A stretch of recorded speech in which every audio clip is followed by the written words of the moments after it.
In early March 1815, Napoleon Bonaparte slipped away from exile on the island of Elba. His return to French soil was an enormous strategic gamble that immediately disrupted the peace of Europe.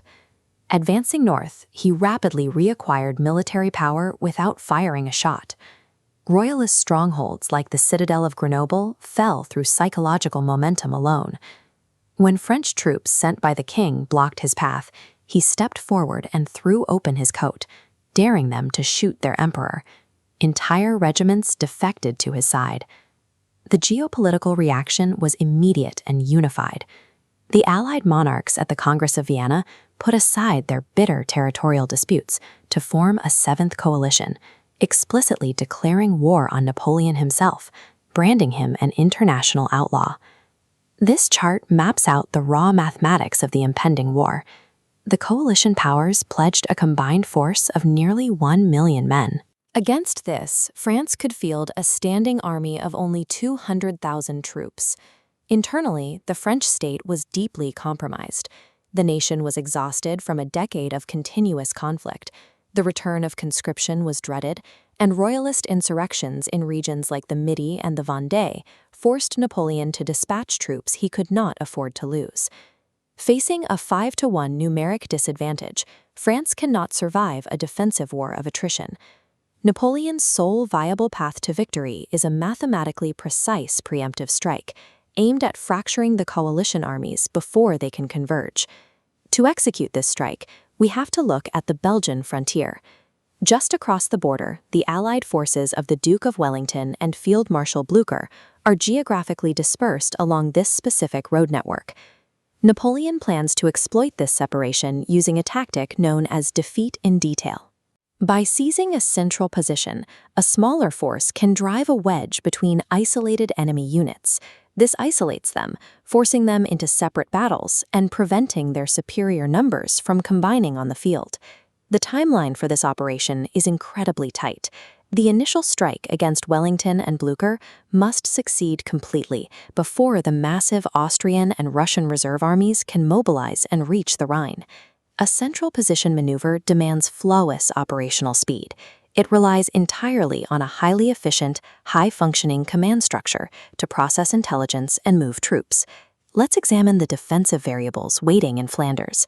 The Duke of Wellington has an army of 110,000 men, but his veteran forces from the Peninsula War have been widely dispersed. What remains under his command is a deeply mixed force of British, Dutch, Hanoverian, Brunswick, Nassau, and Belgian units. They are thinly spread across the region. Most are untested in battle, and several units are actively suspected of maintaining loyalties to France. To Wellington's east sits the Prussian army of the Lower Rhine, commanded by the aggressive 72-year-old Field Marshal Blücher. Blücher faces severe internal friction within his own ranks. 10,000 of his Saxon troops have openly mutinied. This forces the Prussians to divert 14,000 reliable men solely to monitor the mutineers, pulling a massive amount of operational strength away from the front line in the weeks leading up to the invasion. Yet the coalition possesses a structural counterweight to these vulnerabilities.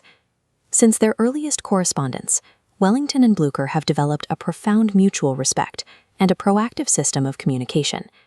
Each commander trusts that the other will act to support him.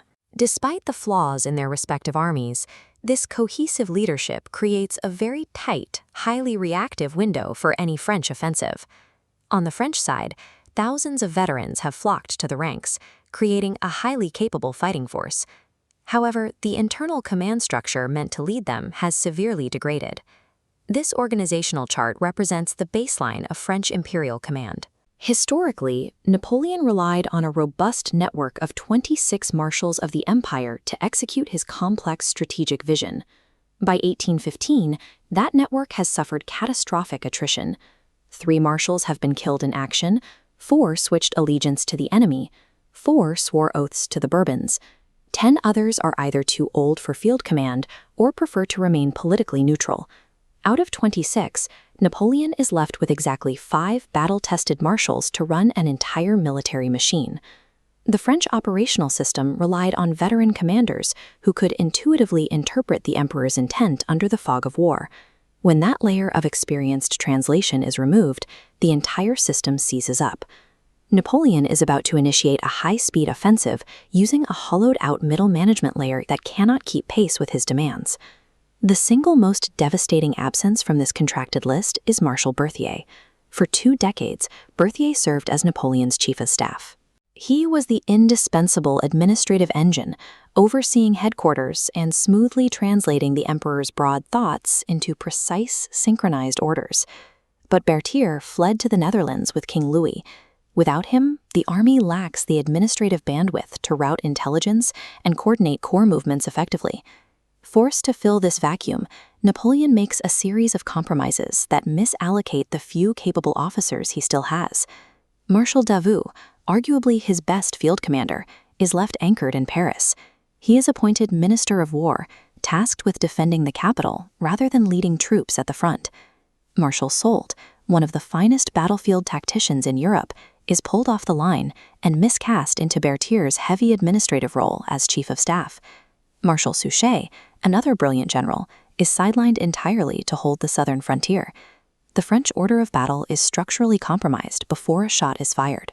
Elite tacticians are trapped in administrative roles they are ill-suited for, far from the action where their instincts are desperately needed. On June 12th, Napoleon quietly slips out of Paris and races to join the army, beginning the physical execution of the campaign. He intends to launch the invasion on June 14th, a date he considers highly providential as the anniversary of his victories at Marengo and Friedland. But operational friction takes hold immediately. One of Gerard's division commanders outright defects to the enemy, carrying vital intelligence across the border. The speed required to execute the central position strategy is already lost to administrative incompetence. The accumulation of these logistical errors forces Napoleon to make a critical concession. He halts deployment. The June 14th attack is aborted. That operational failure gives the coalition forces another full 24 hours to coordinate their defense. He is forced to reset the launch time to 2 a.m. on June 15, 1815. As dawn approaches, French drums beat the call to arms, and the first battalions cross the frontier at Charleroi. But the element of perfect operational surprise is gone. 1 million coalition troops are steadily converging on the borders of France, and Napoleon has surrendered his crucial lead. The campaign's fate is dictated by mathematical inevitability. A broken command hierarchy lacks the capacity to maintain the operational tempo required to win.